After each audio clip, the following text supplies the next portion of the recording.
Okay, and good afternoon, everyone. Welcome to Smudcast number 662, storytelling in video games, one of my favorite topics with one of my favorite media. Should be fun. This is from a YouTuber called, let me get his name, Internet Pitstop. This came out 5 months ago, has 234,000 views. He has a channel of 157 subs, or 157,000 subs. So he's doing pretty well. Good for him. Seems to be a popular video. 28 minutes long. I think we are going to have a good time if this is as positive as it shows on the screen. And thankfully, the plugin for showing dislikes is working again. So now I can see the up like to dislike ratio. So Huzzah! Yeah, it's good. So this is a good indicator. I've never heard of this guy. I've never watched him in his videos. This is a great opportunity. Hopefully he's awesome. And hopefully we will enjoy him as well. You guys will too. This will be a very relaxing Saturday for me then. Just, chill out, watch a video I like, and say, yeah, we agree with him. So that'd be good. 28 minutes. Yeah, I hope we'll get through all this if it's good. If not, we'll just take a break and relax. It's a nice, beautiful day. Okay. Everyone ready to go? Yeah. All right. And I like the pixel art. Yeah. Mm-hmm. I still don't know where that's from, but anyway. It's probably an original. If you look at the thumbnail, he split the Melania and Kratos, I think. So Elden Ring. Yeah, so he's like, oh, okay, that's interesting cross-section. I don't know why I did that. But voila, they put together. At least we know which one's good and which one's bad. Yeah. People like... One babbles at you all the time, and the other, well, the item description. I am Melania with blade of... What's his face name? constantly says that. Yeah. Anyway, here we go. Hello, fellow gamers. It's me again, your favorite internet roommate. And something I remember being particularly angry at in school was getting questions on tests like, the author wrote, "The blood-stained curtains were a distinct blue today. What do you think the author meant by this?" And just like you or any other cool math games brained kid, I only had one response to give. How the f*** do I? But then... So bloodstained curtains... I agree. Yeah, bloodstained curtains being blue does not particularly make any sense to me. Yeah, I agree. We had that shit as well in school, and like... Really? The interpretation in our school was... The teacher had a predetermined definition in her book, in the curriculum, and you had to somehow magically guess that, and then you'd get an A. Guessing color as symbolism. No, not guessing colors, but just whatever the author might have meant with the thing. There's one correct answer to that, even if the author never stated that, but there is a correct interpretation. Like it's imagine the party line of in politics. You have to just magically guess what the party thinks today. Well, that means, and if you get that wrong, if you have your own interpretation, and it is a logical and good interpretation. It's not just random bullshit or trolling. But if it is not what the teacher wants to hear, then you don't get an A. You get some other shit. You get a C or something. Well, that sounds like a poor teacher of English, because usually if you have a good logical inference on whatever, the teacher would be like... Any language. Yeah, the teacher would be like, oh, that's an interesting... I've never thought of it that way.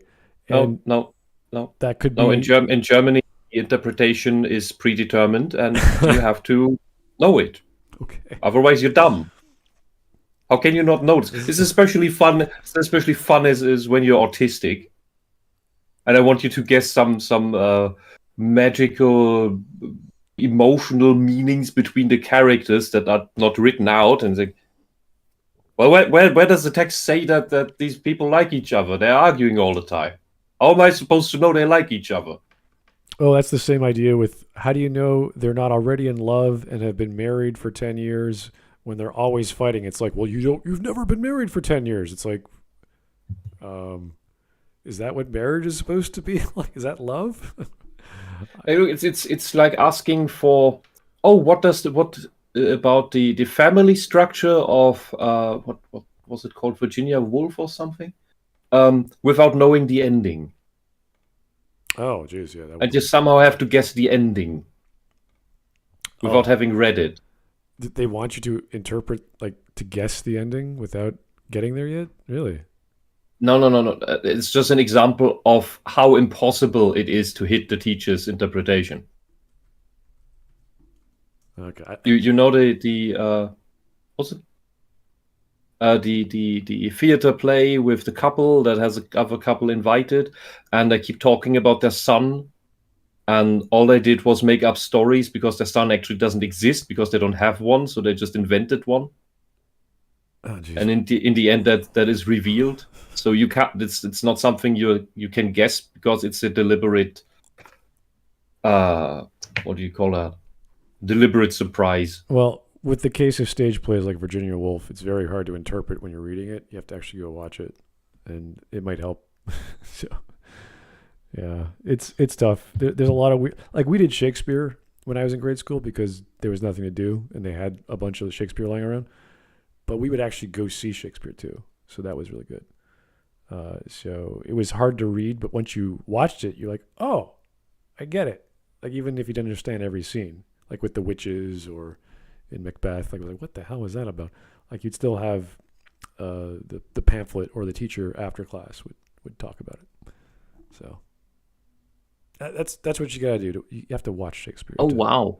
Enjoy it. Hound Rabbit read something super interesting. He says one of the more prominent writers in our country did an interpretation of her own poem that was on that year's maturity exam. So the high school diploma test at the end. And she, the author of that poem, got scored 60%.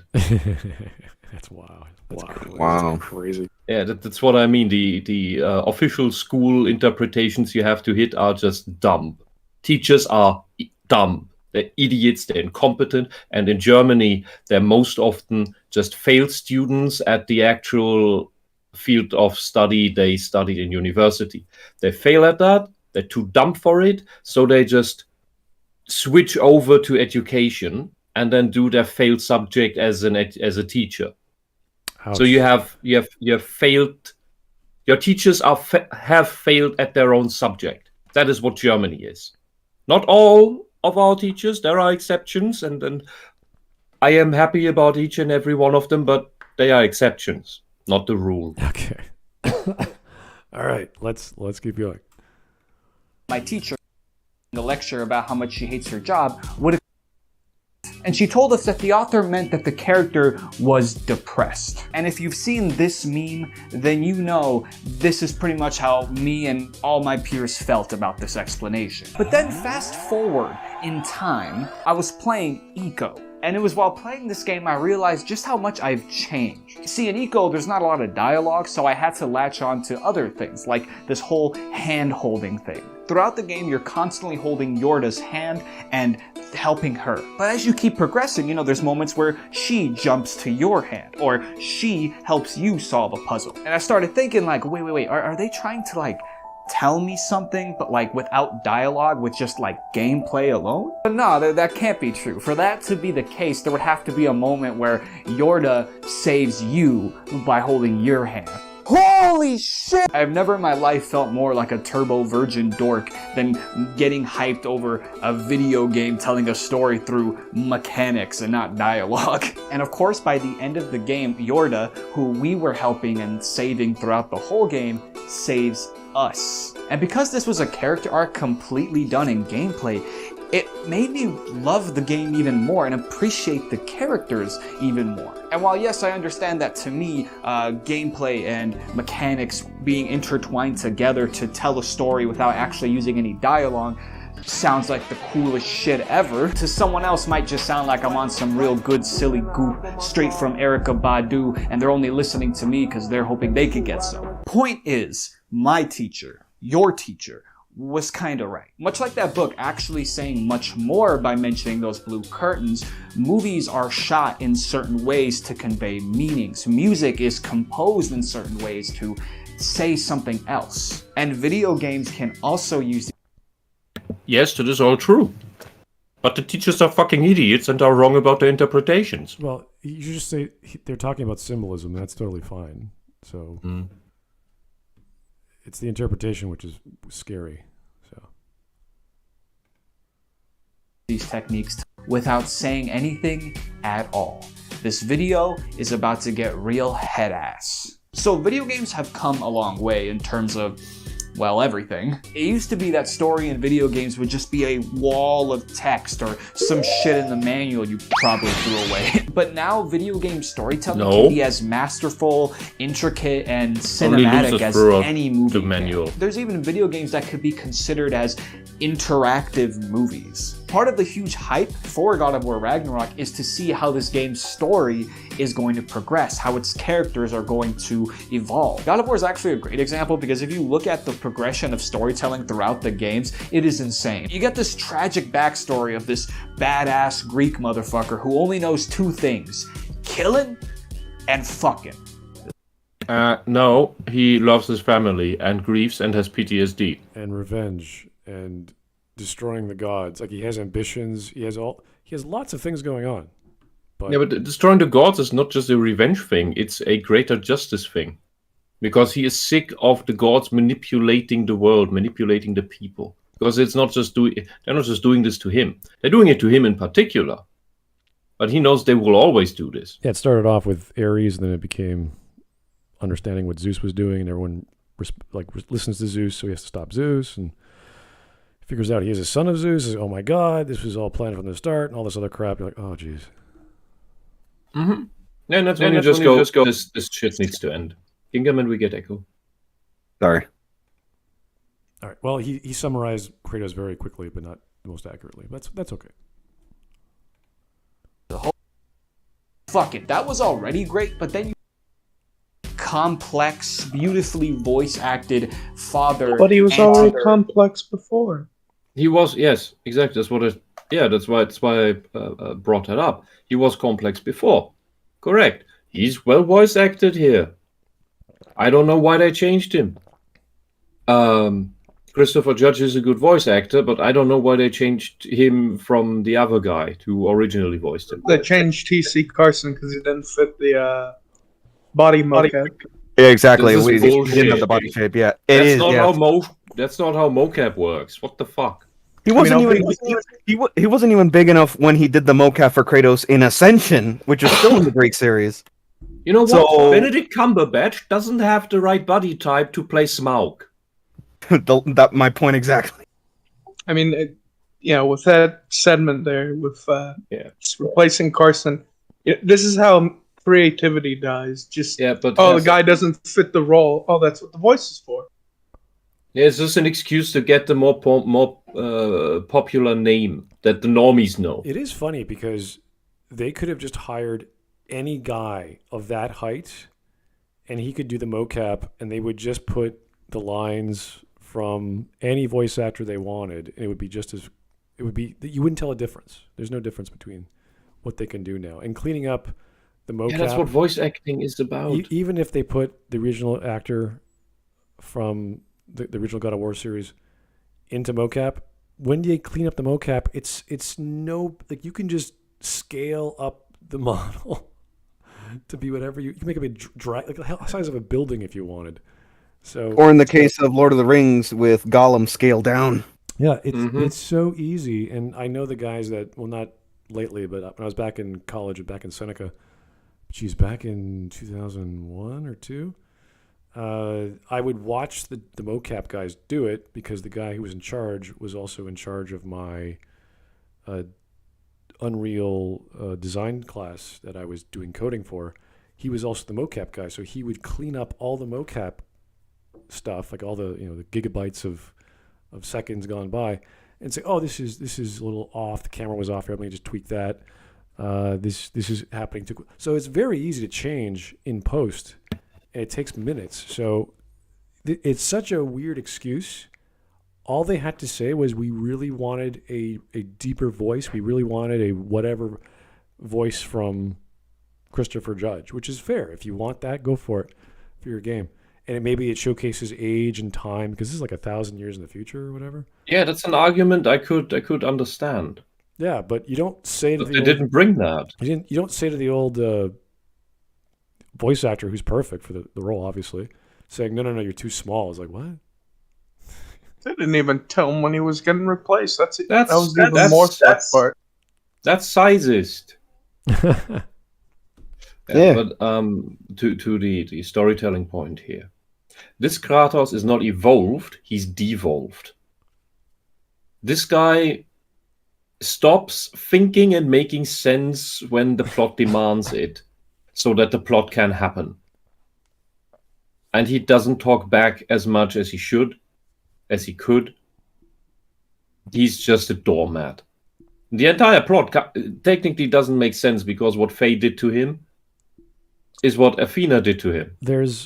And he didn't see through that? There's a lot of passive moments with Kratos in both games where he's just sort of along. Like he's almost like Mad Max, where he's just there to get other characters to come out and let their story pop in.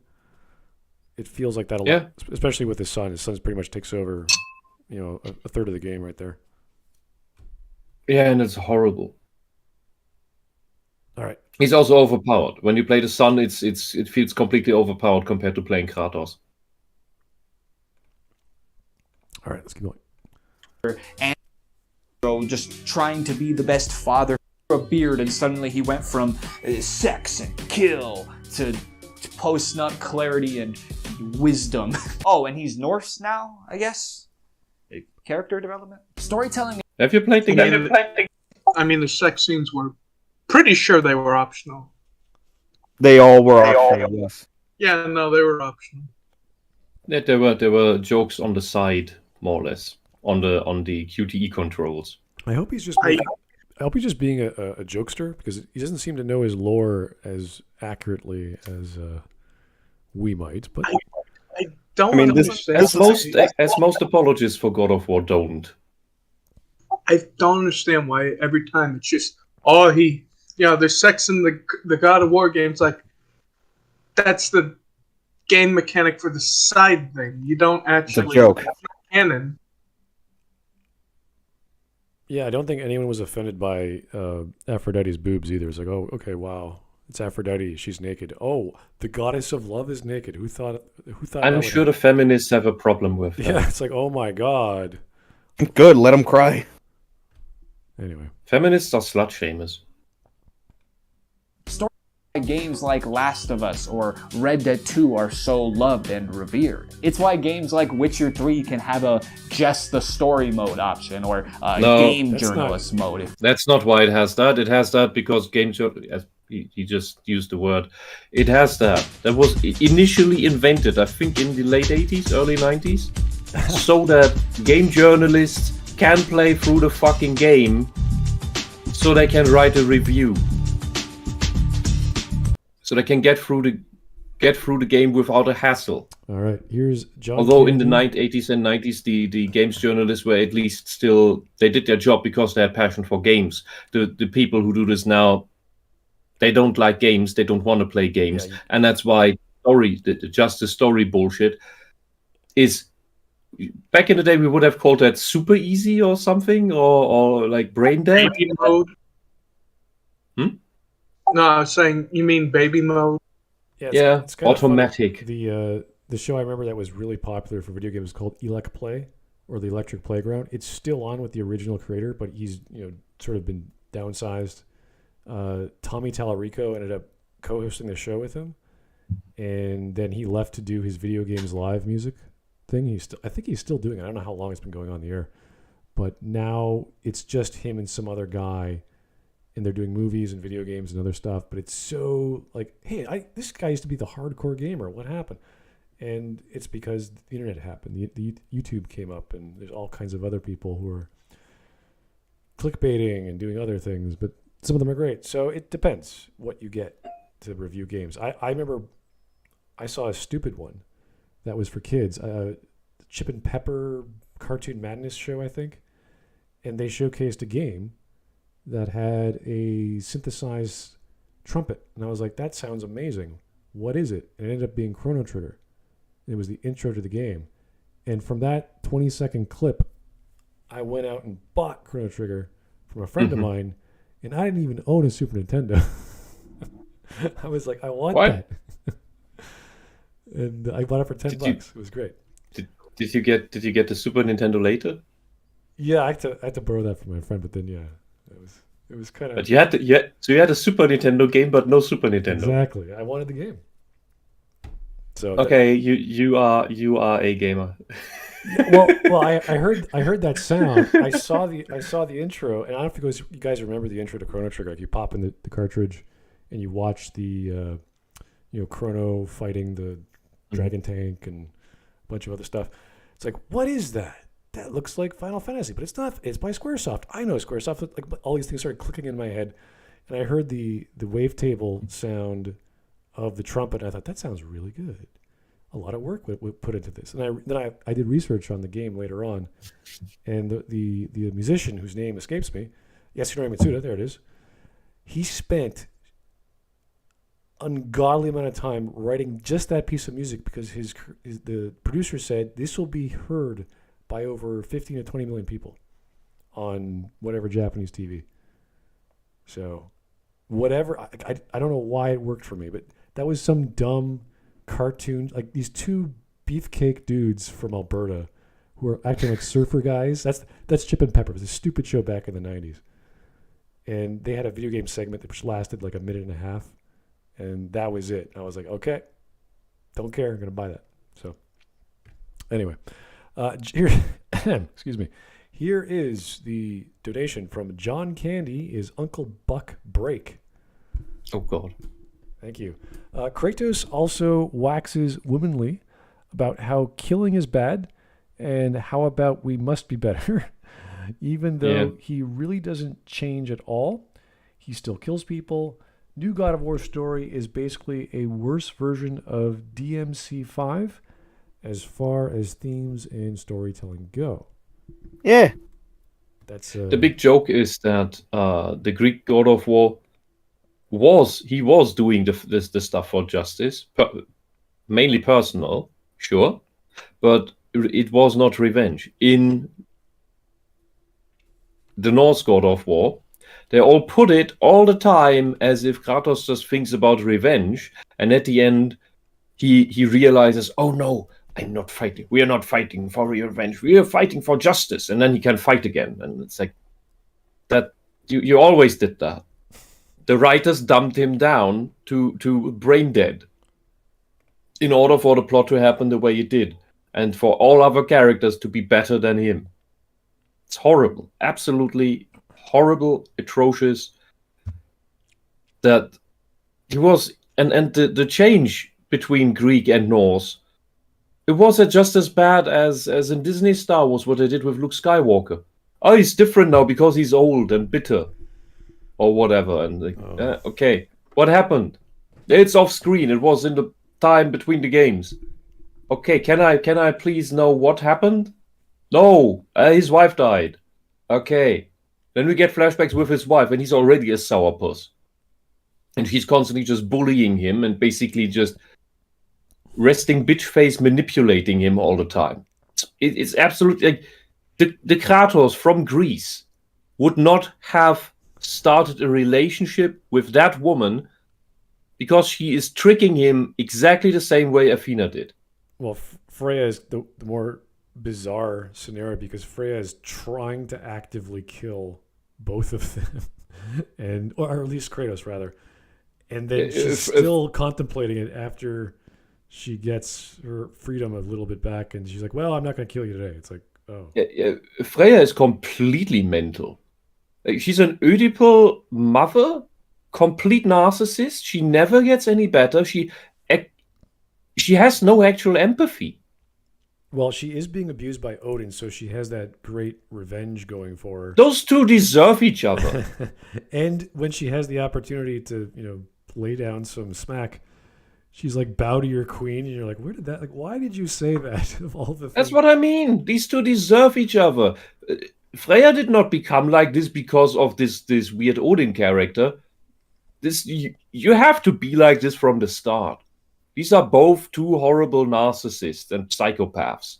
They're horrible. These are horrible people. Kratos should have killed them all. And even then, not even she gets the final kill on Odin at the end. All right. Let's keep going. And then you have this plot that goes nowhere with that mask, just like the TLJ thing with Canto Bite. Oh god. God of War Ragnarok is basically the Last Jedi. We're also going to bring up the damn dagger. It's bad. It's not that bad though. I wouldn't go that far. It's hiding it better because it's drawing it out over 20 hours. It is a video game. That's true. Okay. Anyway, let's keep going. But it's still that bad.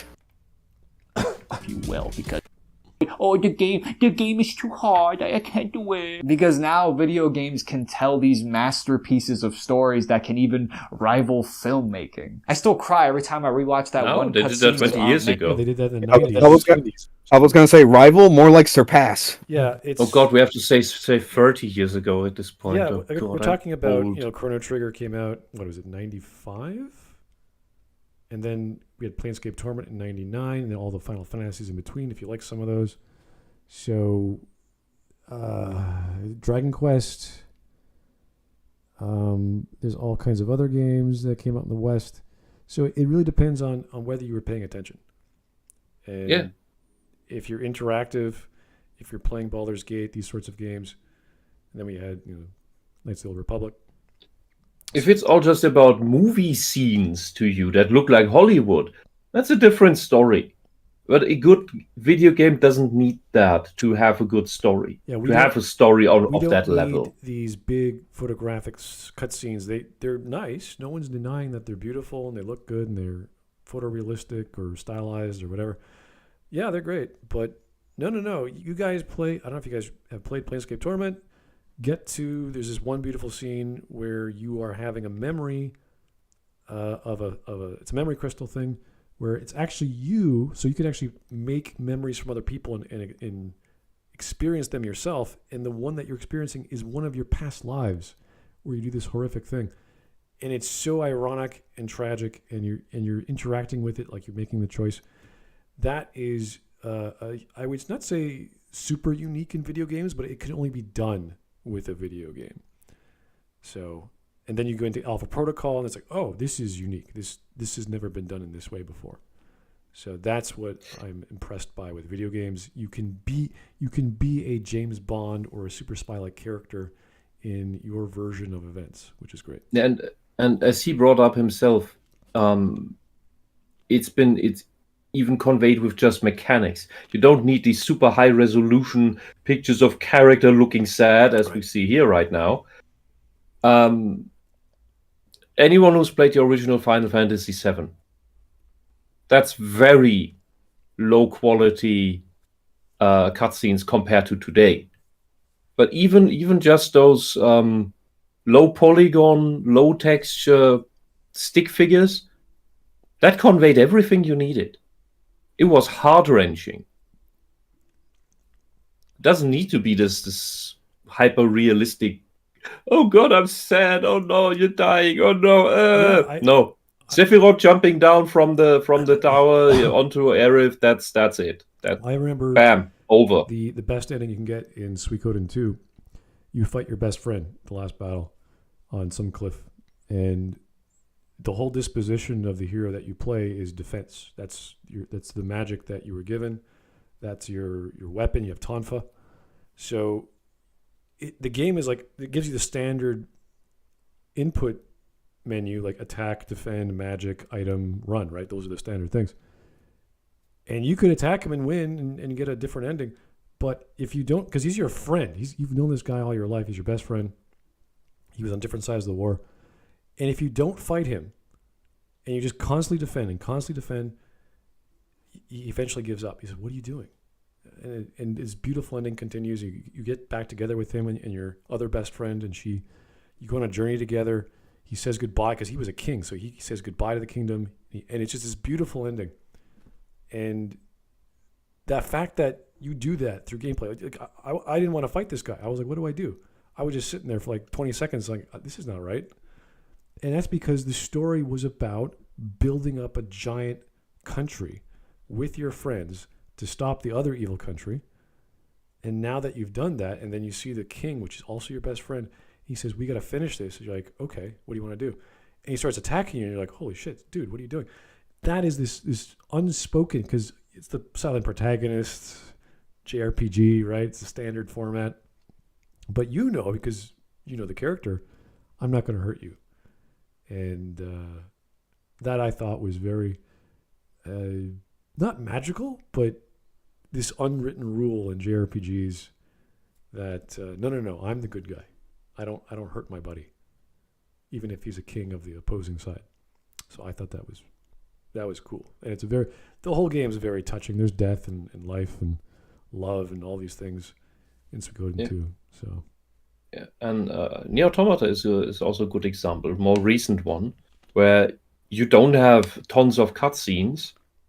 Most of the really emotional stuff is told through the world, through the environment, and a few text passages that are optional. Most of it is optional to read, and you also have encounters with such, you could say, secret options, where doing nothing is you're asked by the character to do X or Y, and both are horrible decisions. And you can also do nothing, but nobody tells you that. And I'd say that is even the best ending as well. Don't want to say too much for anyone who hasn't played it yet. Just play Nier Automata. It's gorgeous. Yeah, it's not kind of the beauty of, well, not the beauty, but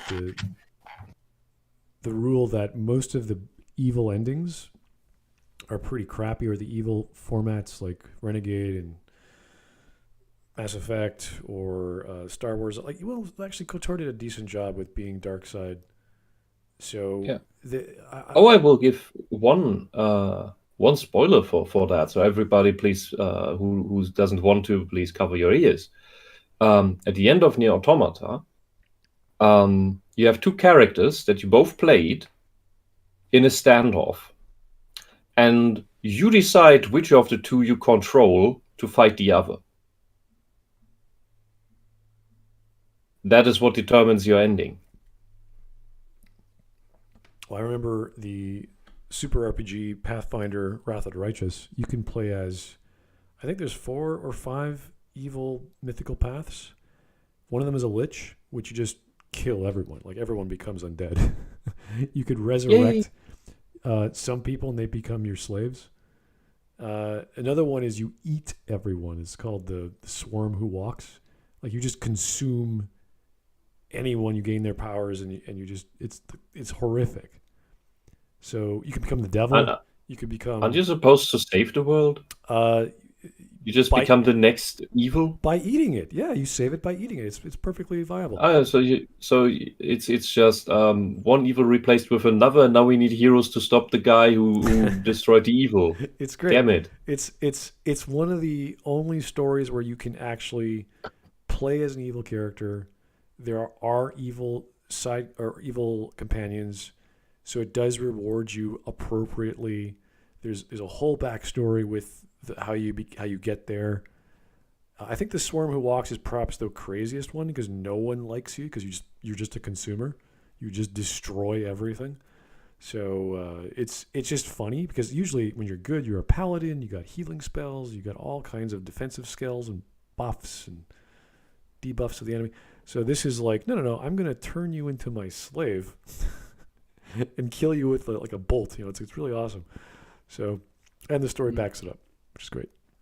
Yeah. Budget Brick in the chat says games have been surpassing movies for a while now, and I would agree, because games are still made mainly by people who love to make games and want to make good games and tell good stories, while movies are. The movie industry in the West seems to be almost entirely in the hands of these crappy ideologues who always have to shove their stuff inside. So the stories that are written are defined by the personal ideology, the personal politics, and not by writing a good story. Yeah, like the next evolution of video games is going to be, I'm assuming, 3D and virtual reality, or whatever that format will come, and then we'll have this tier system of well, are you a 2D guy? Are you a 3D guy? Are you a virtual reality guy, gamer? And we're still going to have movies the same way we still have soap operas on TV. They're just not going to be as popular. So they're not going away. But as we've seen already, even consuming movies has changed the entire industry for the past 5 years, past 10 years with streaming services. So there's all these things that are going to keep changing. We're going to get different forms of media. And it's just going to be the most interactive. Like, we're going to eventually get to the holodeck where we can just make up our own stories and live in our fantasy worlds for hours at a time. But that's a long ways off. And till then, we're going to have... And then humanity will die out. And we'll get so bored with reality, we'll just keep in our little virtual world. In our own little fantasies, nothing will matter. We'll make a game out of science. Can you imagine making an entire playground teaching kids science? That'd be amazing. Everything's a game. Learning so. I mean, we kind of need that now.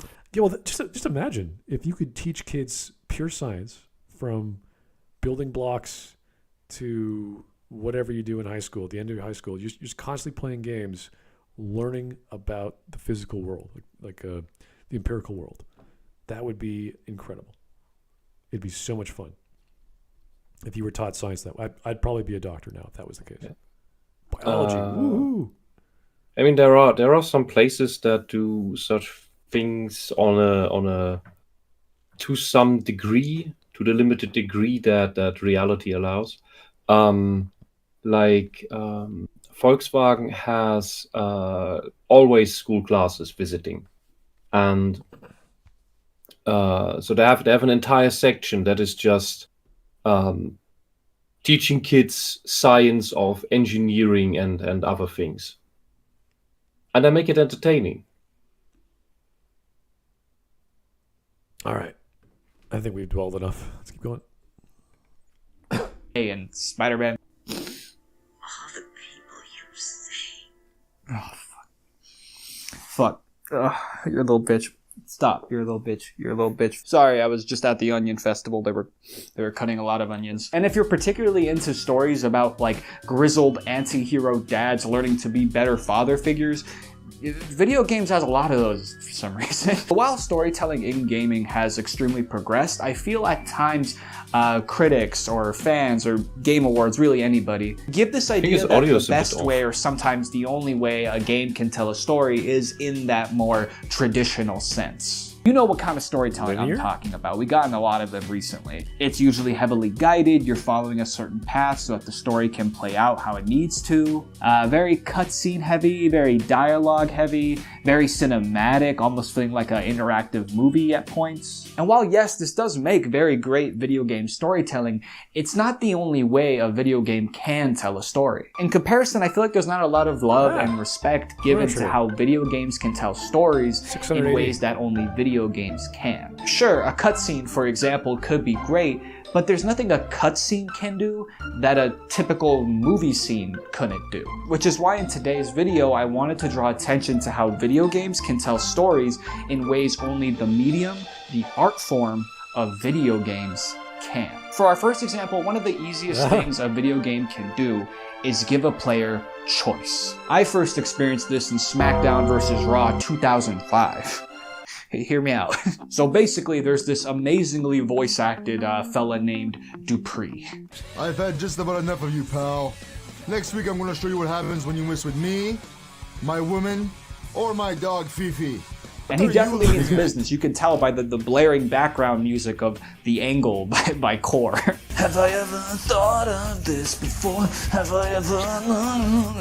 I'll be honest, I don't really remember the circumstances, but basically, if you fight against him, there's two possible outcomes. I think if you lose, you get the super virgin cuck, just you getting violated outcome. But if you win, you get the steamy hot fun times with Tori. She throws her undergarments out the shower.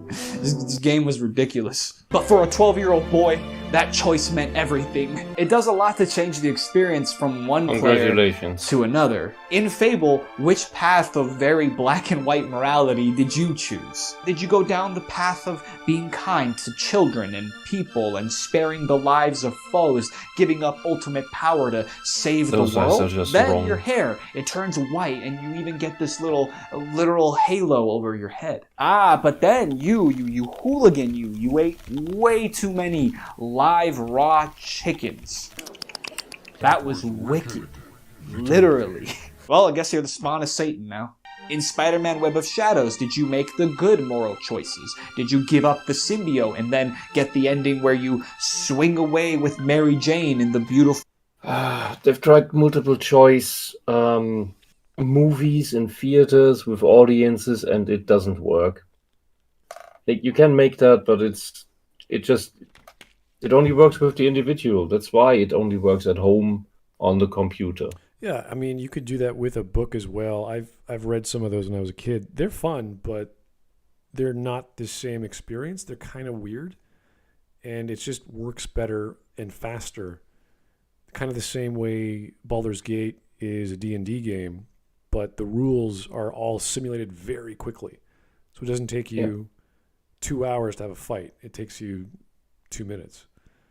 So it depends on, like, if you want that classic D&D experience, then yeah, sure, play with your friends and tabletop. That's great. But if we have the technology and you still like that personal experience where there's all this information on the screen and there are all these items and characters, to me, that's still a good D&D experience. It's just different than a tabletop.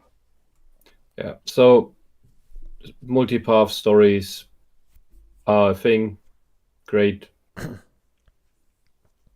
Yeah. Can we skip this part? I want to see where he's going because it's kind of like we know what he's saying, but like, what's the big deal? Full sun. Or did you make the right choice by keeping the symbiote, using it to save the better choice of Black Cat, and then with her becoming a power couple who rules over New York with your symbiote army?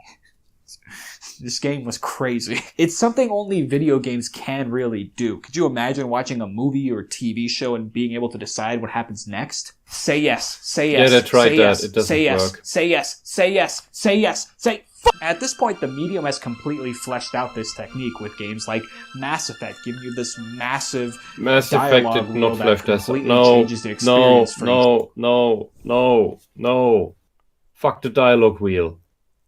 Well, they This guy wasn't alive in the 90s, was he? He just came out of the test tube. I think this has been neutered in Mass Effect 3 where you only have two options and they're just yes or yes some more. Like there's no difference. The other options are disguised as, oh, hey, you go up, you give him a handshake, and then it turns out, oh, no, you just rip his arm out of the socket like a jackass, I guess. Click on roughly vague description to have the character say something completely unexpected. A great idea. Completely harsher.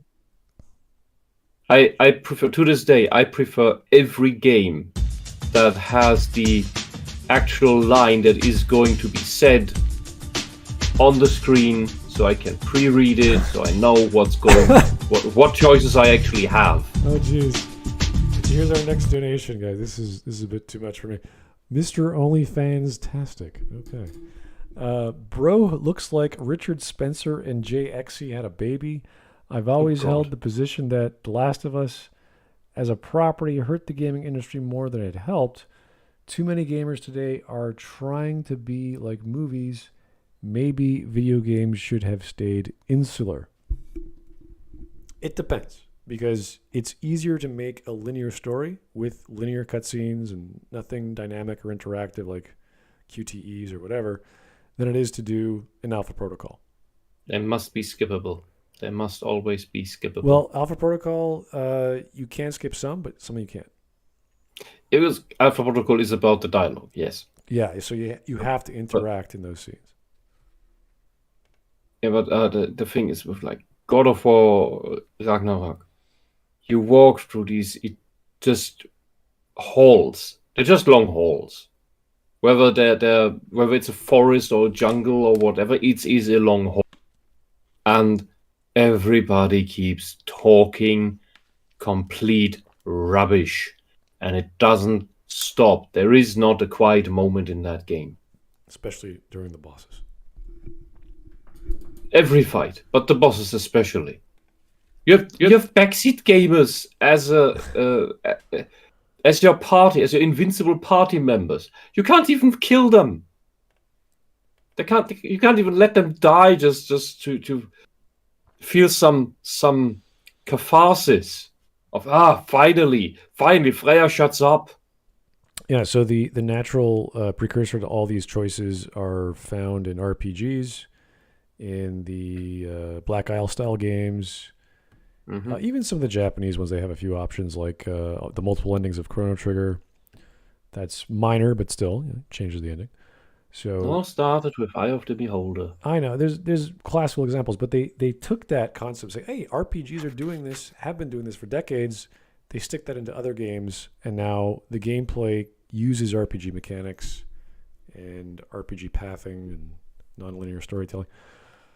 It works. People know it's good. Back in the day, it just we have more technology to express that. So there's no to me there's no surprise that we have stories about games, the isekai genre in manga.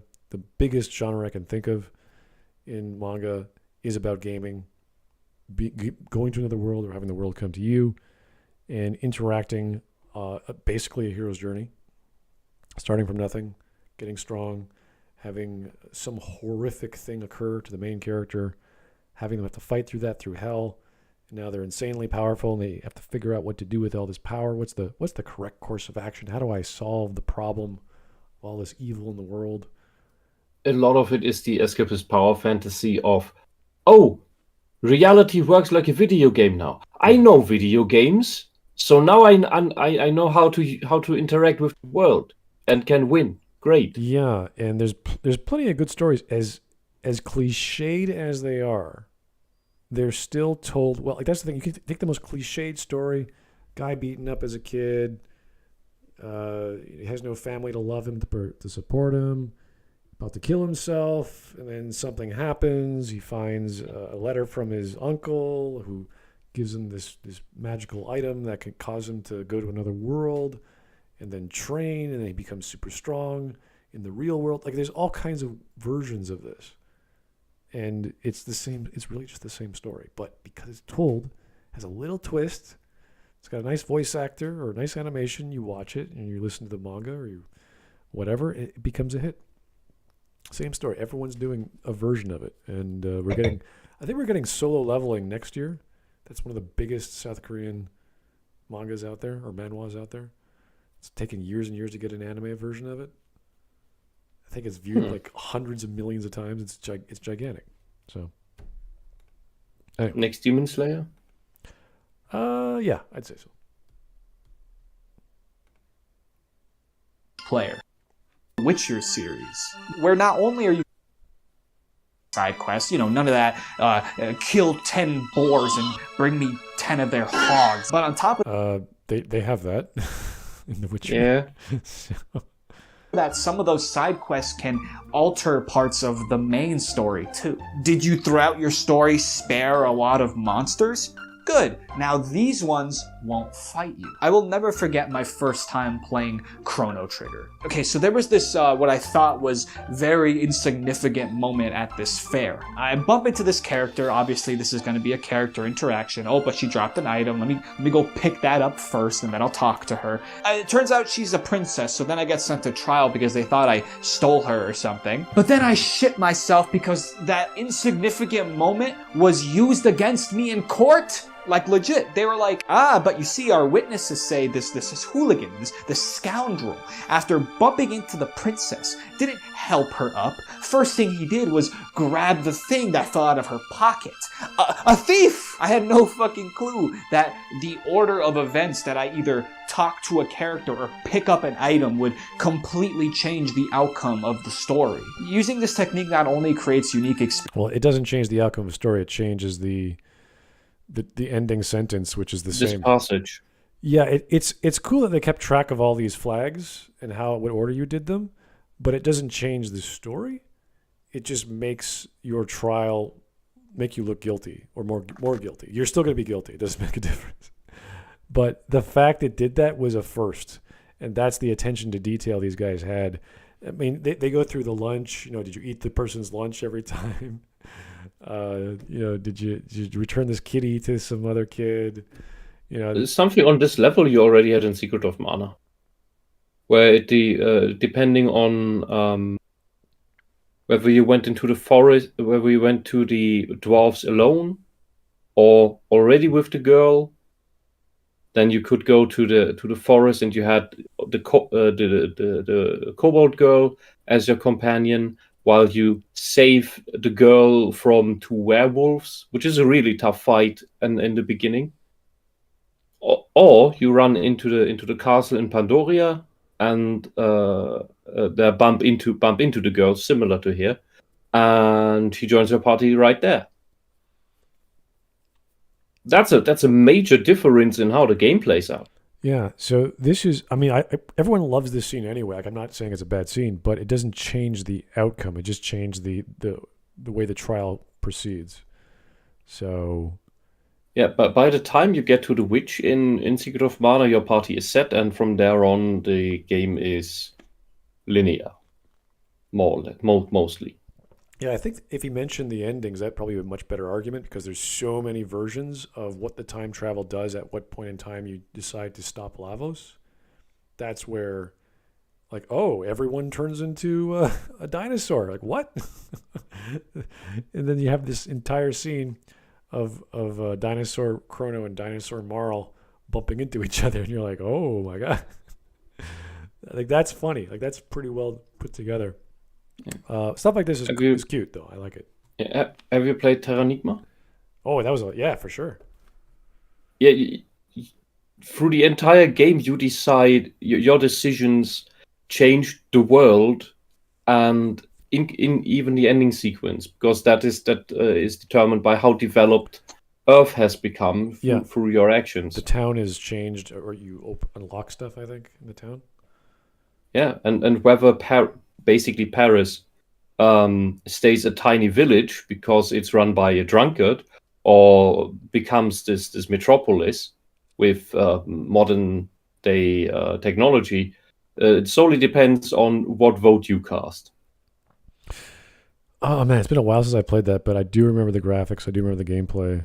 It's gameplay was awesome. It was cool. Yeah, reminded me of Dark Cloud in a certain sense, but it was.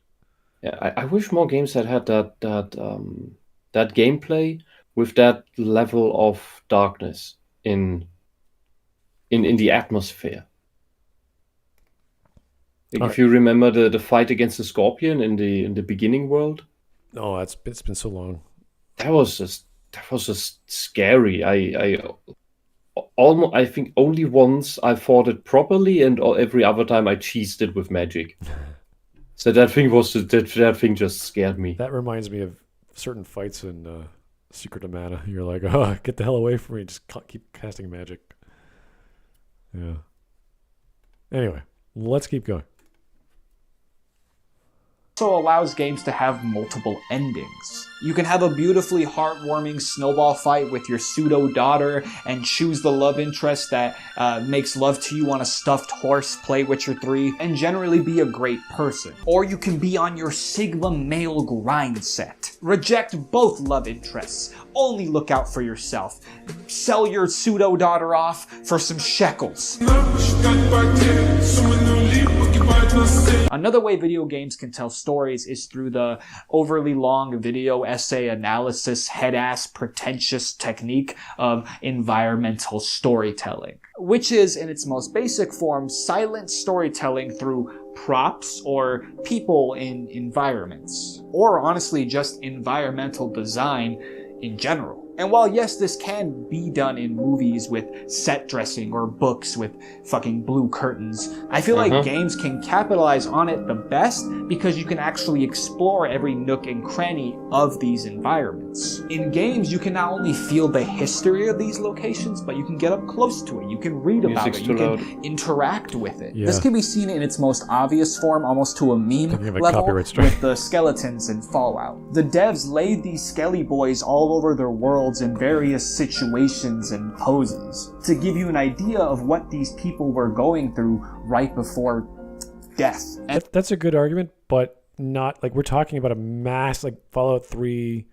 New Vegas, like they're massive games, and you can't expect every single scenario or broken down building in Fallout to have a story, because some of those buildings make zero sense. That, you know, a cup survived, or people like bones were left a certain way.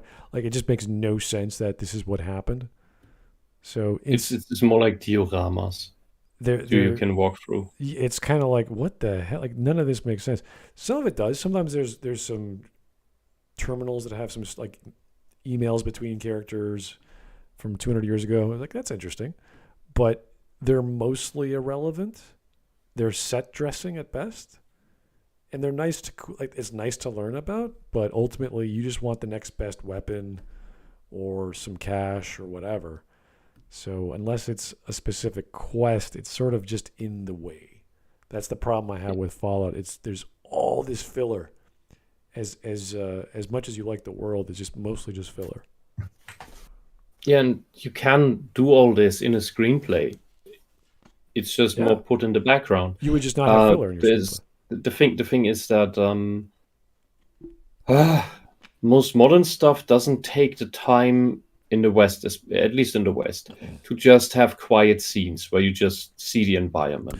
That's a good point. It's always characters talking, characters doing things exploding. It's never take a breath. Yeah, because open world lends itself to non-linear storytelling, or rather to slice of life storytelling. Well, hey, I'm just going to go over that hill, and oh, look at that, it's a dried out river, and what's beyond? Like you just keep going and exploring, because that's the nature of the game.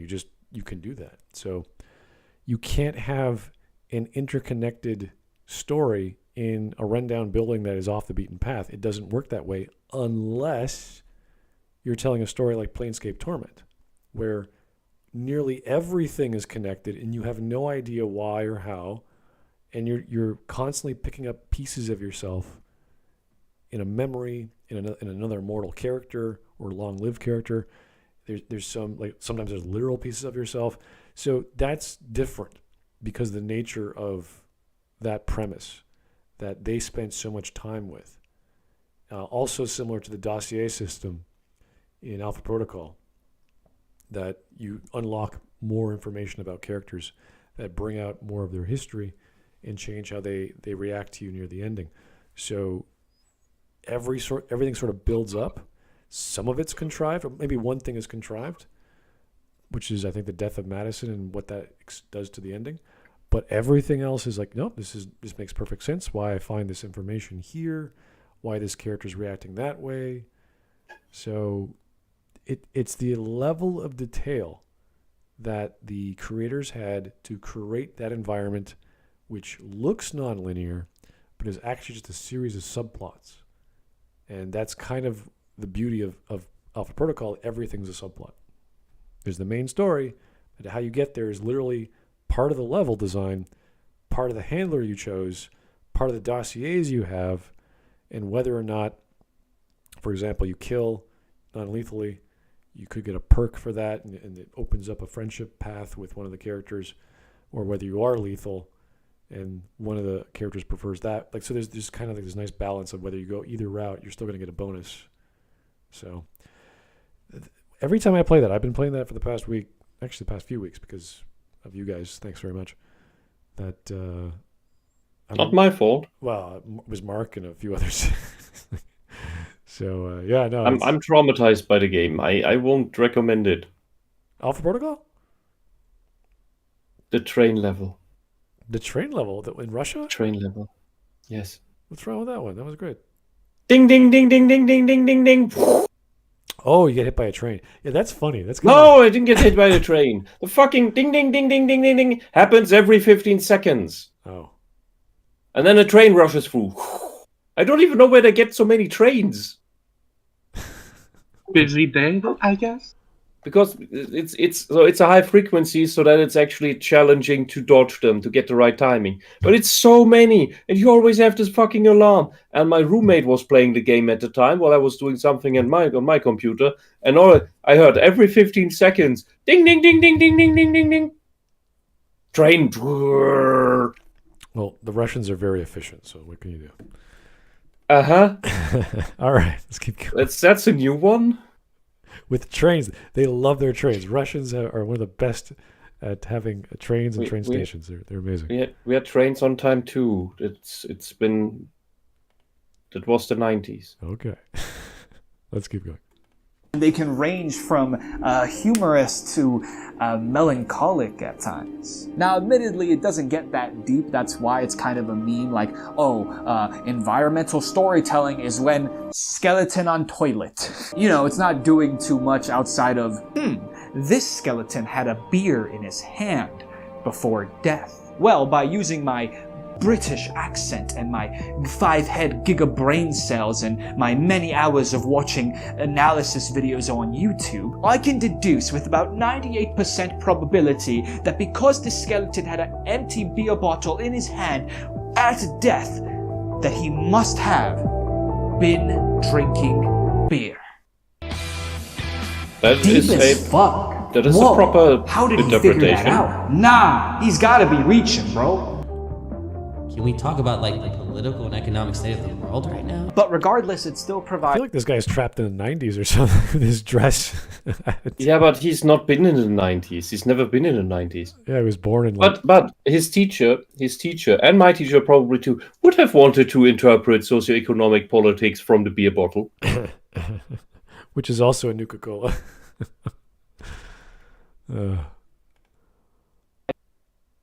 Narrative to gaming storytelling. Last of Us is one of the best stories Why in do they gaming. still have Yes, of clothes? course, because of the narrative, the characters, and the many amazing moments. But I don't hear enough talk about the tiny details of the storytelling. Like how we feel connected to these characters and their world through its environmental storytelling. When you go into an abandoned house and you find luggage, portraits, a newborn child's room, or memorials. These are all narrative brushstrokes on the canvas that is Last of Us' storytelling. Even something like level design can be environmental storytelling. In Uncharted, the devs will design these caves to feel... That's kind of how you do it. The level is the environment. Yeah. Dude, play Gothic. That's also a 90s game. Yeah, this is... that's like saying the platforms of Castlevania, that's part of the level design. It's like, yeah, it's a platformer. It's a side-scroller platform. Like, and the caves and the lighting in Gothic 1 is bloody amazing. I have no hopes for this remake they announced. They'll get everything wrong. And they'll probably take out all of the good, gritty, grounded all right. Dialogue. Clock have these very low ceilings. Semblance of understanding what our player character Nathan Drake feels when he's exploring these caves. But the devs... It's a cave. It's How do you feel crouching, Drake? Oh my god. Yeah, caves are kind of scary like that. You don't have full access to them, so yeah. Anyway. Also, when you finally get out of that beautiful, free vista. So we theoretically can feel that sense of relief and just that Drake feels escaping that cave. That's using level design as environmental storytelling, all just through emotions. A movie can do the Think of that same thing. iconic Dead Space blood writing of cut off their limbs. This is great because not only does it work for environmental storytelling, giving us this idea of someone right before they died realizing something about the enemies and deciding to write it on a wall to help the next person, but it also simultaneously gives us a hint mechanically how to approach the coming enemy. Yes, he's recording his audio with his smartphone. Dude, use something else to record your voice, please. I can hear the ruffle of fabric. Yes. And his voice gets louder and less and quieter. It's unnerving. Yeah, I don't see how this is bad, but it's just like, yeah, we get Yeah, it. but with the amount of work he puts into this, I would expect better audio.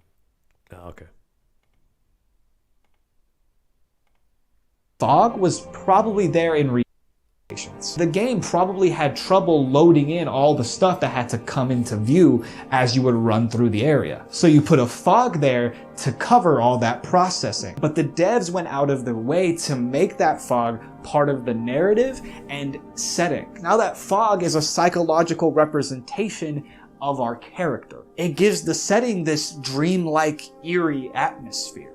All because of environmental storytelling. One of my favorite examples of this is in Dark Souls 2. So as you play Dark Souls 2, you learn a little bit about the history of the world and its lore. You come to find out that there was a huge war between the humans and the giants. So now in the present, there is an area called the Forest of Fallen Giants. Explore it, you find soldiers, you find these giants that are intertwined with the trees after all these years have passed. Which alone is enough, but then this brilliant moment happens. You notice these two enemies that aren't going for you.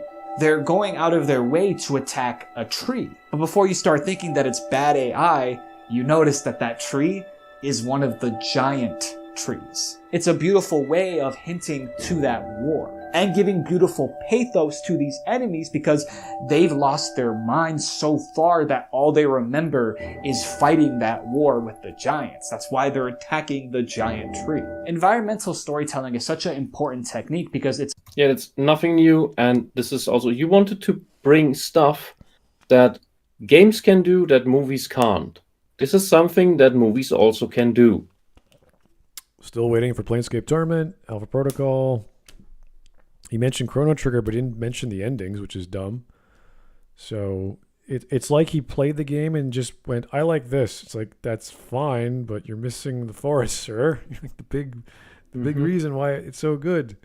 How about Mass Effect? Did you bring up anything? No, the dialogue wheel. It's like, that's fine, but that's a mechanic. That's not why people play the game. Yeah, multiple choice in games is like the expected thing. Or the thing that we know, yeah, games can do that. Congratulations. Yeah. Mario can go left or right. Wow. As to why please don't do that. Actually lived in these worlds. And finally, my favorite way of storytelling. Through mechanics. This could either be literal mechanics. You brought it in the beginning. Telling a story, or the merging of gameplay and story. Please normalize your sound. What's going on? I don't know. Is this an interlude? Is this the intermission? Do I need to get popcorn? I'm just gonna turn on the volume. Help! What is this? Help! We'll be back. Why? Are we watching TV? Is this his trick to prolong his video for the algorithm? We're back. What the hell? Just by looking at it, you might not think that, there's not really narrative here. It's just you protecting these cities and these supplies using missiles against these nukes coming down. But all of this gameplay is narrative. The creator himself, David Thurier, said he made this to show his experience of what living around the time of the Cold War was like, when the cities around where he lived were getting attacked. That's why in the game, you're only getting attacked. You're not playing offense, you're constantly playing defense. You are simply just trying to survive. At the beginning of development, all these cities had names, but then he wiped that and made them have no names so that any player can project their cities onto the game. He wanted you to feel the quick and hard decisions you had to make as an actual missile commander, like in the cover. Do you let half of these cities go so you can protect the other half easier? Literally using half of human civilization at the cost to protect the other. But the most impactful nut punch of a decision these devs made was to make it so you cannot win Missile Command. And it was programmed this way to give the narrative of you can't... No, it was programmed that way because it's an old game. And there was not that much energy and resources and memory to make an arcade game story. It just doesn't. It just keeps running. That's normal for arcade games. Yeah, that's totally cool. Like that's nothing wrong with it. It's like asteroids. You can only defend the inevitable until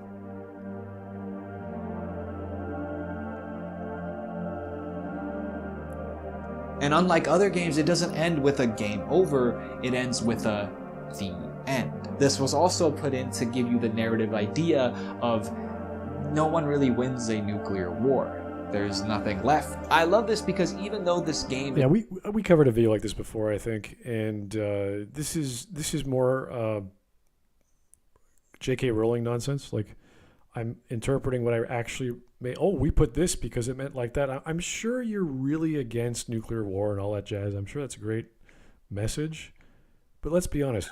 You were selling a very small cart to a video game chain. I don't know if it's Chuck E. Cheese or whatever it was at the time.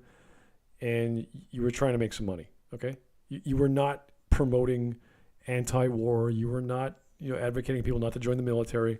Nothing like that. You were making a fun experience for kids and teenagers. That's all. Do not read into this as if it's like some big political message and war is bad. Like your teacher. It's too stupid. Like it's so simple.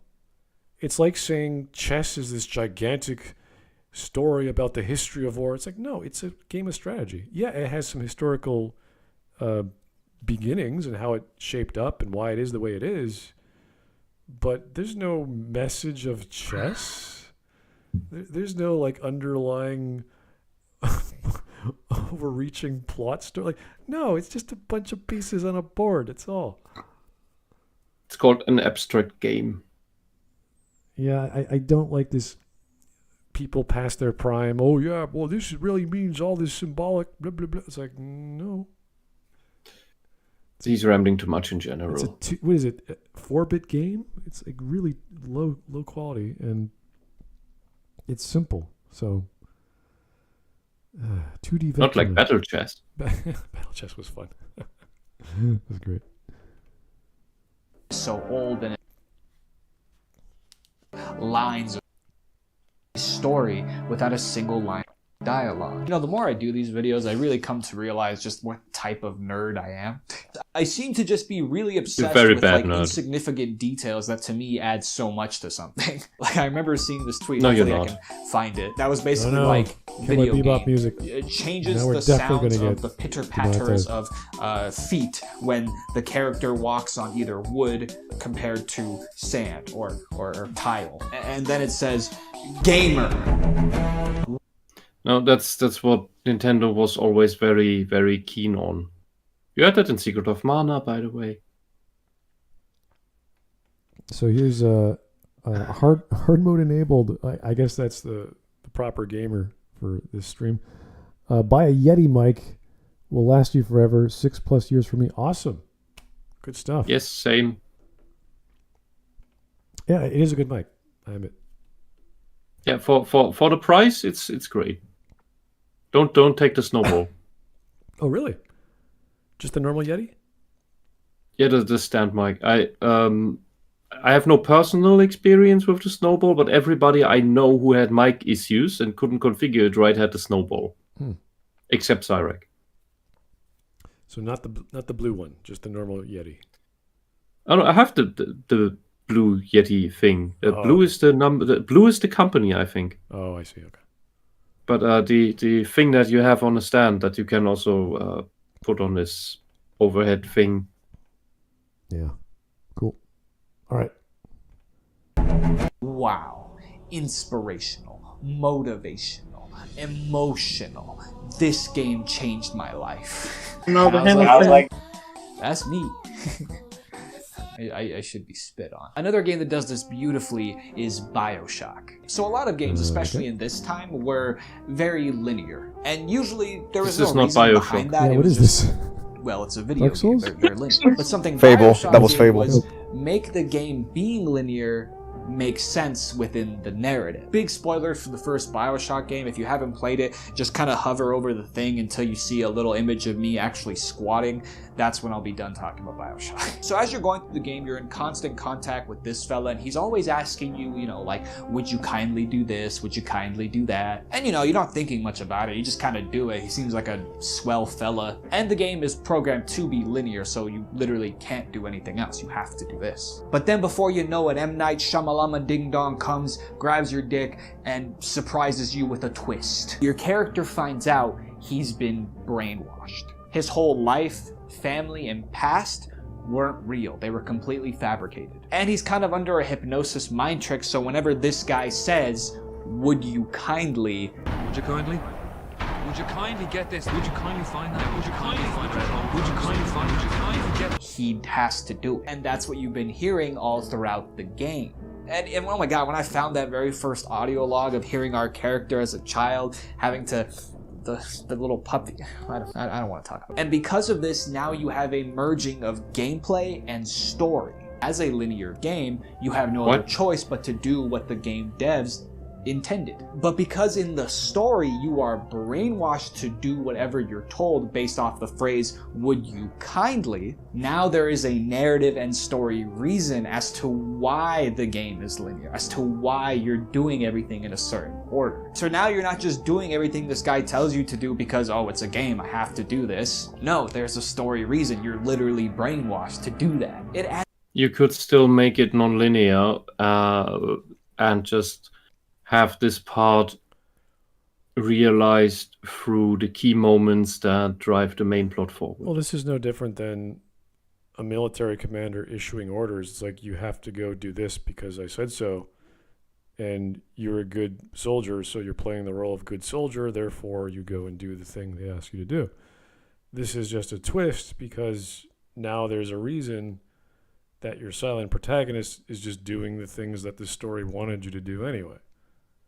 That's cool. There's nothing wrong with that, but it's not like, oh my god, this has never been done before. Like, it's never been revealed in that format before, but it's been done all the time. Mm-hmm. Play Malkavian and Vampire Bloodlines. Play any RPG where you have a quest system. You must do these three things or else the quest won't complete. Okay, I guess I have to. Yeah, for this specifically, if you play Malkavian, your character knows everything already. You just don't know that your character knows if you have not played the game before, because you don't know that your character in his dialogue options is revealing the plot. And even quite early in the beginning even tells you about the ending choices and where they will lead. All right. It's great. It's great. But for this, Andrew Ryan fails in he could have survived that encounter, but due to his convictions, he wants you to break your conditioning. He keeps giving you the command, would you kindly, in the hopes, or rather hope is a too positive word. He's quite angry under the surface. But that you will not follow that order because he is a hardcore anarcho-libertarian guy. He despises that you are programmed like this. Yeah, so is he the guy who actually allows you to because it's the doctor that frees you from the program, or starts to free you from the programming. Does he actually want you to break free of it, or just wants you to get it over with? Like, just kill me, get it over with, I don't want to do this anymore. It's inevitable. I didn't understand it as Andrew Ryan wanting to die. I understood it as Andrew Ryan wanting you to break the conditioning. Okay, fair enough. Because he despises that you don't have free will. Yeah, there you go. Okay, here's hard mode enabled once more. Thank you, sir. People overthink stories in games a lot. I agree. That's just in general. Probably due to the whole Easter egg craze. Oh. Also, his intermission was for an ad segment, an ad segment, but no sponsor yet. Oh, you're kidding. So 5 months ago, he wanted a sponsor, but he didn't get one. But it wouldn't last 10, 20 seconds. It would just last a few seconds, and they just throw in their ad, and they take over the timer. But anyway, I guess that's the old way of doing it in YouTube these days. I don't know. Anyway, we're 21 minutes in. Another 7 to go.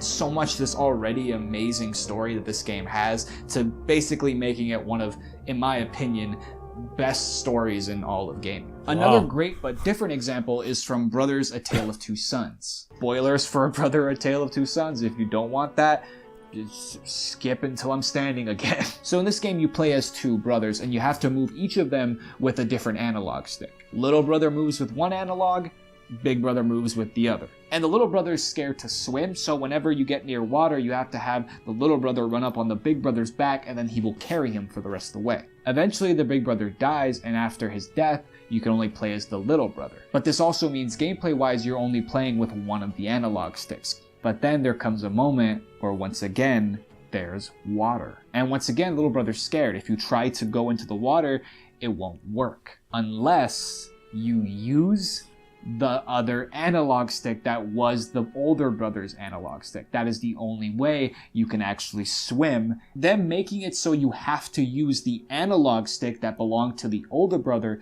to swim. It's storytelling through a fucking game controller. Yeah, that's nice. I love video games, man. I do. Everybody that has a brother, get on the phone, call him, and tell him you love him. This is really no different than what Hideo Kojima does with the second controller trick in Metal Gear. Mm-hmm. It's clever, sure. Is it a big deal? Not really. It's fine.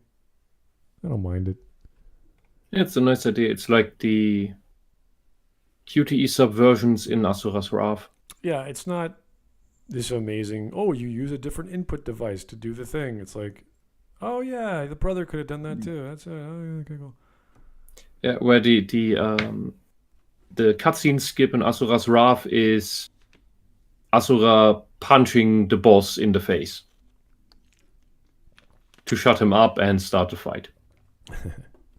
And what's the other thing?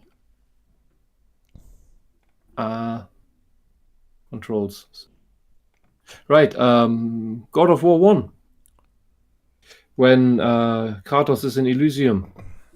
And was it in God of War 1? And he's Chains of Olympus. Where he's pushing his daughter away. And it's the same mechanic as murder hoboing a god to death with the might of a god. And it is the same QTE mechanic where you keep pushing the button to push the daughter away, and it is the hardest thing ever. It's the same idea.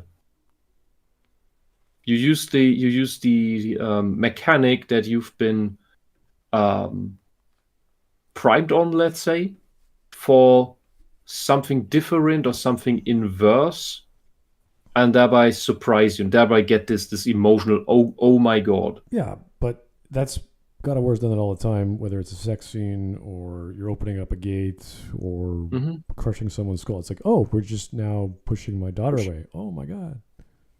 Yeah. Well, that's why that works, though. Yeah. Yeah. Oh, there's another one by the closer to the end of Asura's Wrath, where a QTE to, like, you always do them to not to actually do things, but to be in sync with the game rather, so that you get better scores, and that's what makes them fun. So even if you fail them, game still continues. But there's this one near the end where you're fighting your best friend, and the last one where you're about to just hit him, his battery has run out already, and you stop. So the QTE doesn't, the animation for it slowly comes in and doesn't actually happen, fades out. And that also conveys the story. That's great. Dragon's Lair, if you guys recall that, the QTEs were part of the animation. So what they would do is have the sword flash of the Dragon Slayer dude, or something flash, so that you would properly press it in time. But the thing is, it would happen so quickly. And if they just had like the way that QTEs are done very easily for most people, that they have like the circle getting smaller and smaller to the X button or the circle button or whatever the button is. And if you just had that back in the day on the arcade, people I bet would have passed the game or actually gotten close to the ending of Dragon's Lair. So yeah, just a simple interface can make a big difference to a gamer. Anyway, yeah, it's doing okay so far. What's up? Hey, I love you. What's wrong with you, dude? And it would not be an internet pit stop video if we did not end without talking about Dark Souls. You've heard the story. Bubba told me to watch lore videos after beating Dark Souls. I said, I'm not a virgin. But then after beating the game, I accepted the return of my virginity, and I became a Souls lore historian. So much of the Souls series has lore and story connected to it. And to me, the most impactful way that Dark Souls did this was in Dark Souls 3. Lore and story, isn't that the same? That's like saying it has sugar and cherries with it. It's like, yeah, there's glucose and cherries. It's sweet. You're right.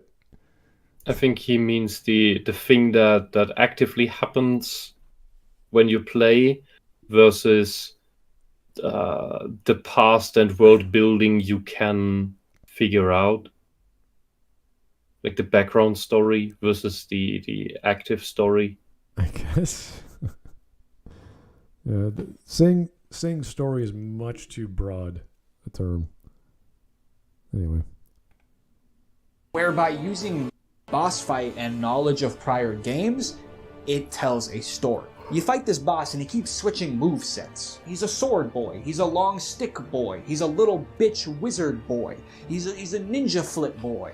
And when you beat him and you read his lore, you find out he is the manifestation of everyone that has linked the fire. So all those players, you, your friend, those wandering ghosts you saw, those funny bloodstains you saw die, those random ghosts that either came to fuck with you or help you, he is all of them. And because that's the narrative, gameplay-wise, he has all these different movesets, because narratively, you get what you get. But of course, beyond even that, he has a legendary second phase. And the second phase is just masterful storytelling without using a single line of dialogue. Anybody who played these games can understand the story of what's happening in this boss's second phase simply by hearing this.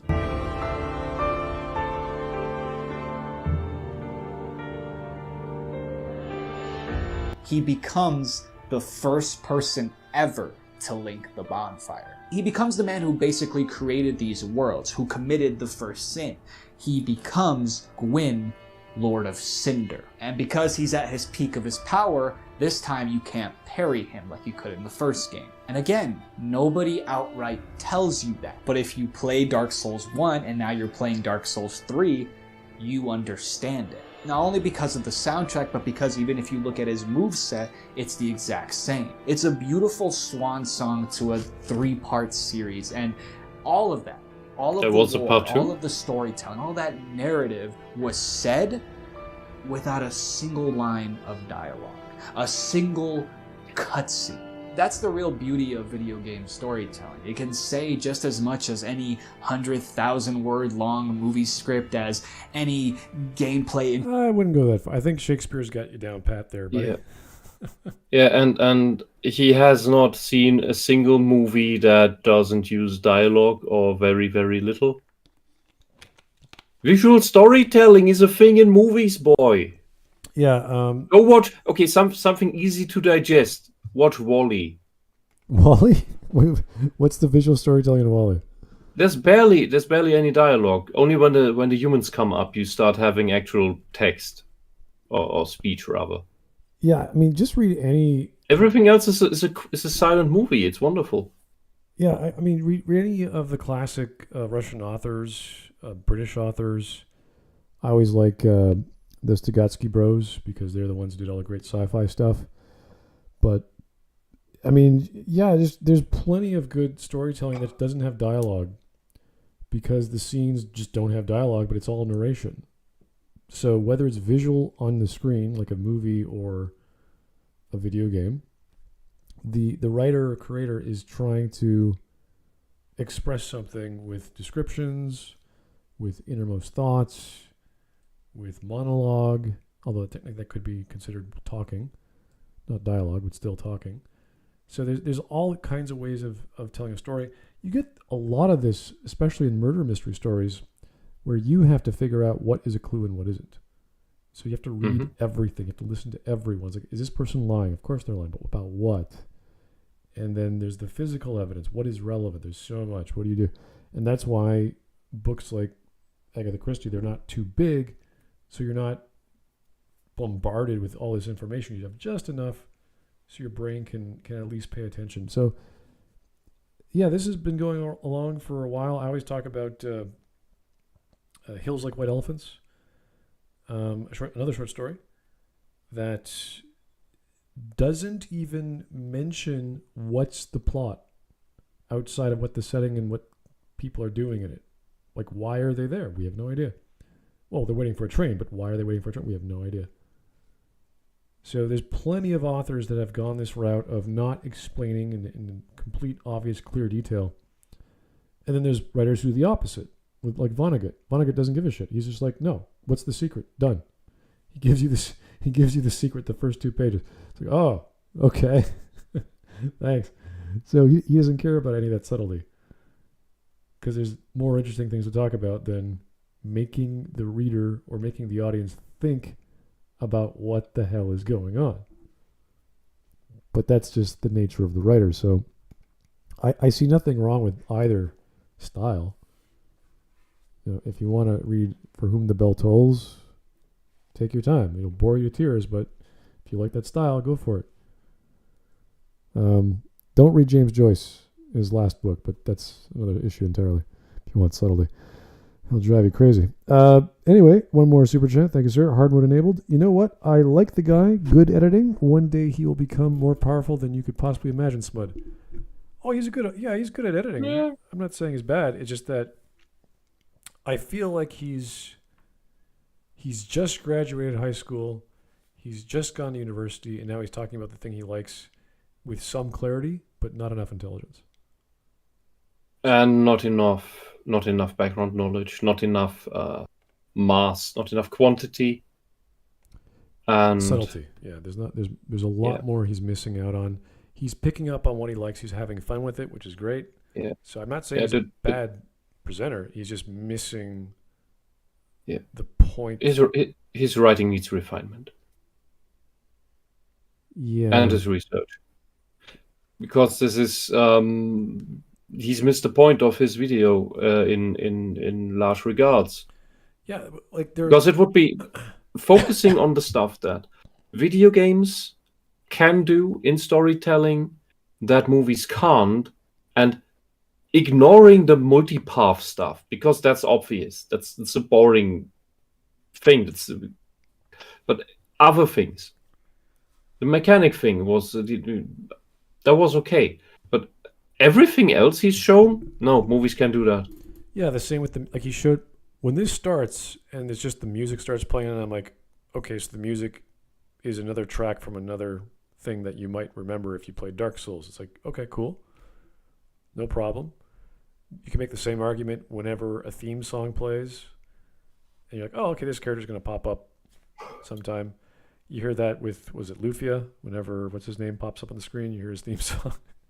It's like, oh, okay, this guy's coming. So Deka? Is it? Yeah, the strong dude. What's his name? Yeah, Deka. Yeah. He has a... Yeah, it's like, oh, he's coming on the screen before you see him. Like, all right, fine. Yeah.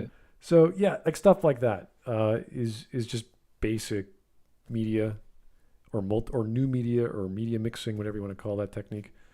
And then the interactivity element is where you go, okay, what do I have to do, like in Nier Automata, to get past this part of the game because I keep dying, and you keep dying because you haven't upgraded yourself properly.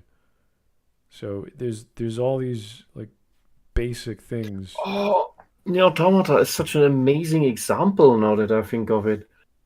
Because you can just you can kill yourself by ripping out your CPU in the menu. Yeah, so there's other games out there that have defined themselves via gameplay or storytelling as gameplay.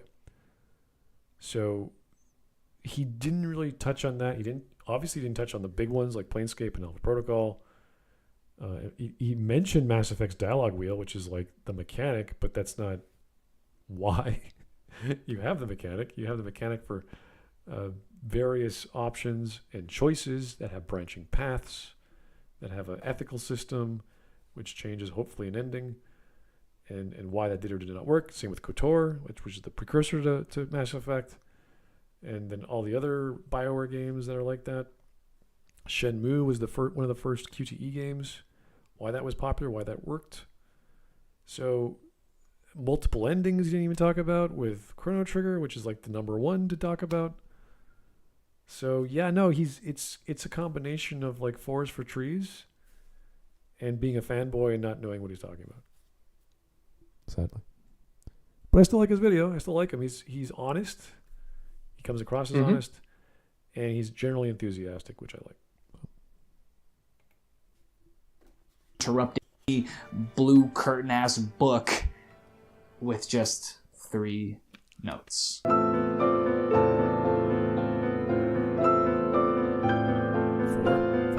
When you mix gameplay and story, it doesn't even feel like you're playing a game anymore at times. The more you get rid of that line between gameplay and story, the closer you get to creating a separate universe. The more the characters... No, I wouldn't say that. I think you're more involved in the game because, oh, this X does that now.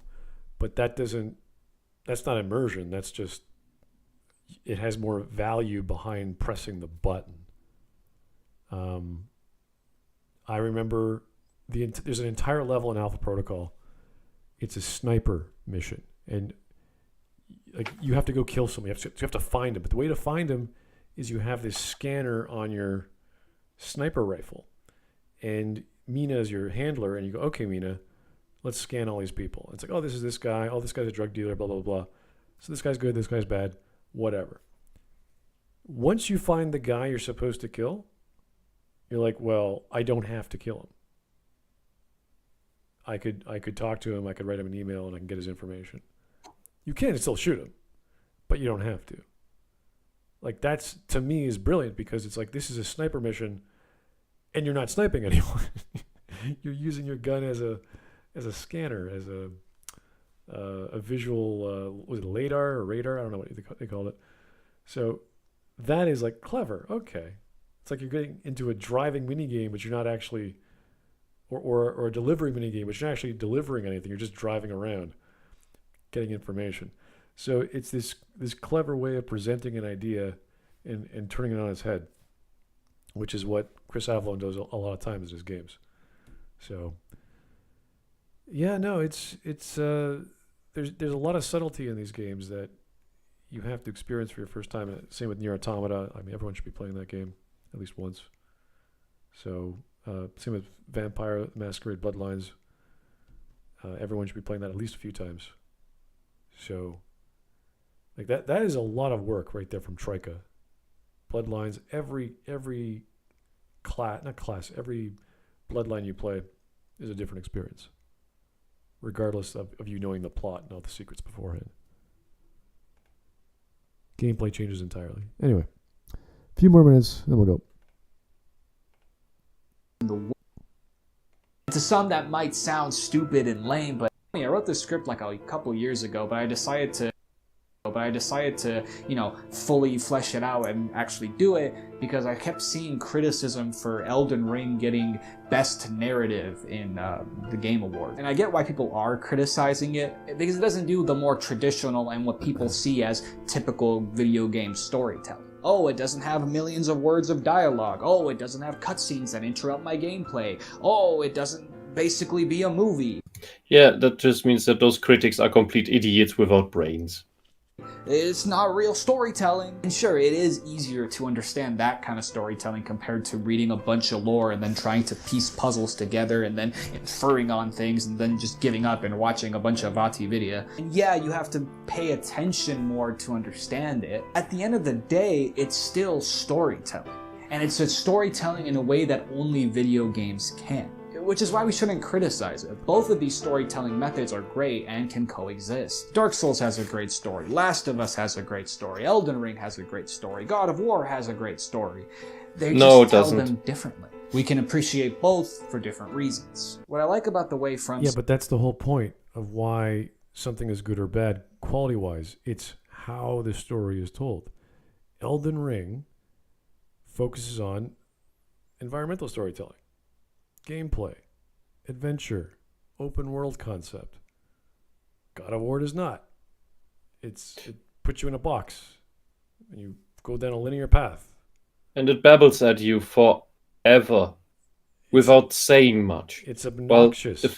While the Souls storytelling is, you could almost say, I will lean out the window with this, is realistic. The world doesn't push its story onto you. You are walking through a world that you don't know shit about unless you take a closer look. Yeah, it's the difference between I wouldn't say an active protagonist, but an active player character where they are performing the action to get the information, whether it's a power-up or a bit of lore, and you could read. You don't have to read, but you can. Same with the dossiers in Alpha Protocol. Once you get or buy a dossier or find a dossier, you don't have to read it. But the character that you control, the idea is that he has it in his bag and he can use it at a moment's notice. So there are ways to allow freedom for the player to play the game the way they want to play. And it's no surprise that people like the games like New Vegas more than they like Fallout 4. Not to say it's more popular, but it's always the game people go back to more. The same with the Bloodlines vampire game, as opposed to the other vampire games in the series.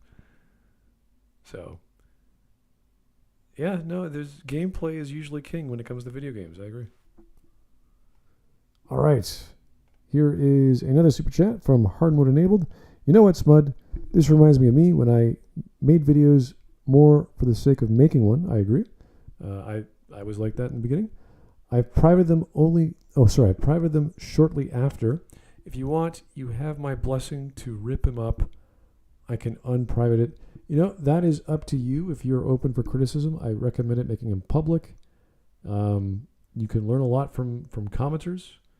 You can also learn a lot who not to listen to from comments, because the YouTube comments are not usually the best, but some of them are. So, it's at your discretion. And if you want me to critique a video, we could totally, recommend one of your videos. We'd be happy to tear them apart. It's no big deal. Okay, 2 more minutes. Or 1 more minute, rather. Soft tell stories. These techniques I talked about today is that they allow these in completely unique ways that only video games can tell a story as a medium. I hope in the future we continue to see more unique ways of video game storytelling, because it really does give video games as a medium its own identity. And more importantly, it gives nerds like me big old chubs in our pants. If you're still here, thank you so much for watching my video. Please leave a comment to your... Right, fair enough. That was okay. Yeah. I wouldn't mind covering him again. He seems honest. He knows what he's talking about. He's just not as hardcore as some of us, and definitely not as passionate as we are about storytelling in video games and why we like the games we like why I still like Final Fantasy Tactics, why I still play New Vegas every year, why I still think Planescape Torment's the best thing to happen to video games, and on and on. All no matter how ugly. Yeah, how old and ugly and broken, and and you can play the game without any fighting except for 3 main battles. I mean, there's so many things with that game that are like, what? It is the I think it's the epitome of the term uncut gem.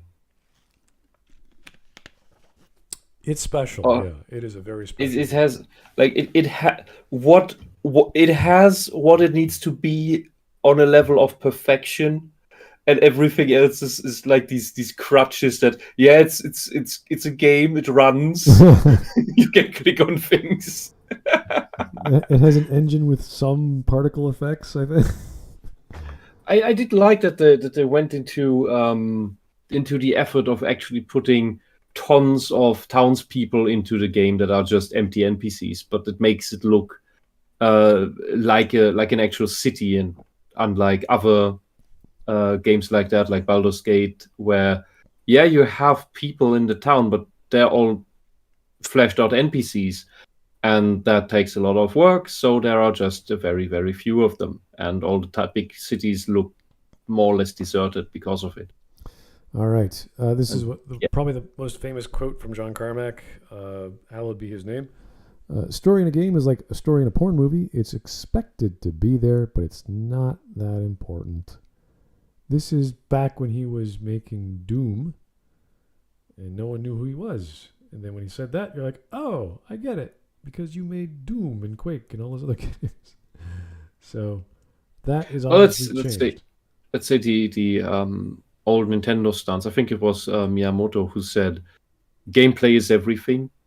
Yeah, like that's the first thing that needs to work, and things like Planescape Torment are the exception to the rule. Yeah, I mean that's the next step from this quote, is not to say that story is all important or not valuable, but it's a game at the end of the day. It's supposed to be a game. The gameplay should be what draws you into it. What was that guy? I can't remember. We covered that YouTuber who got attacked by EFAP, and he was muddling. Synthetic Man. Was it? No. This was on the stream. He was on EFAP. Do you have any idea how little that cuts it down? There was one guy. Everyone dogpiled this dude. And do you have any idea how little that cuts it down? Guys, I don't watch EFAP. I don't know how old this is. But he was trying to argue that he plays games for the sake of gameplay, not for anything else. And they were giving examples. What about New Vegas? What about this or that? He's like, oh, I love New Vegas, blah, blah, blah. But you just said you don't care about story in a game. It's like, yeah, but I like the gameplay.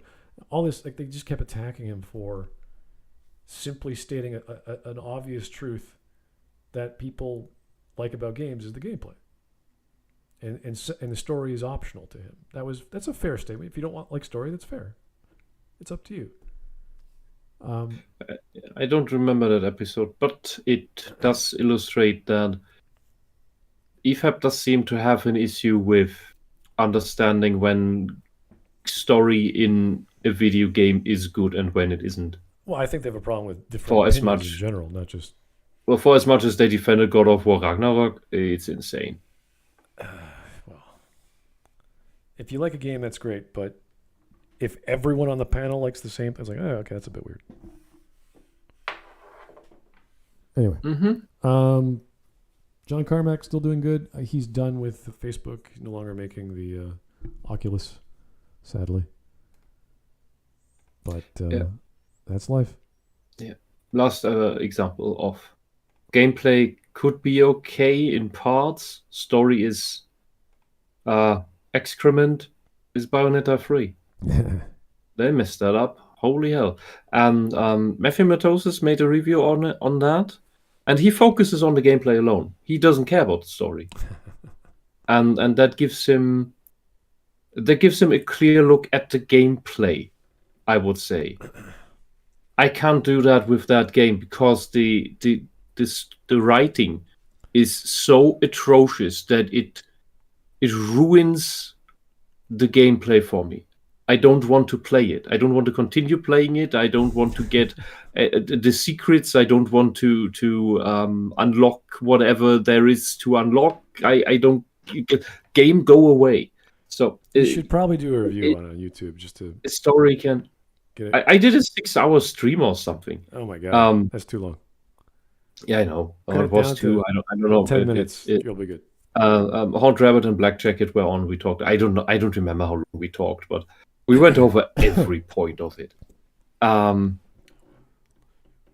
thing with that one is that story can enhance a game, but it can very easily break it, even if it has good gameplay. Story can, to a degree, save a few flaws of gameplay, but it needs to be absolutely exceptional to make the gameplay second to third fiddle, like a Planescape Torment. Those things are ultra rare.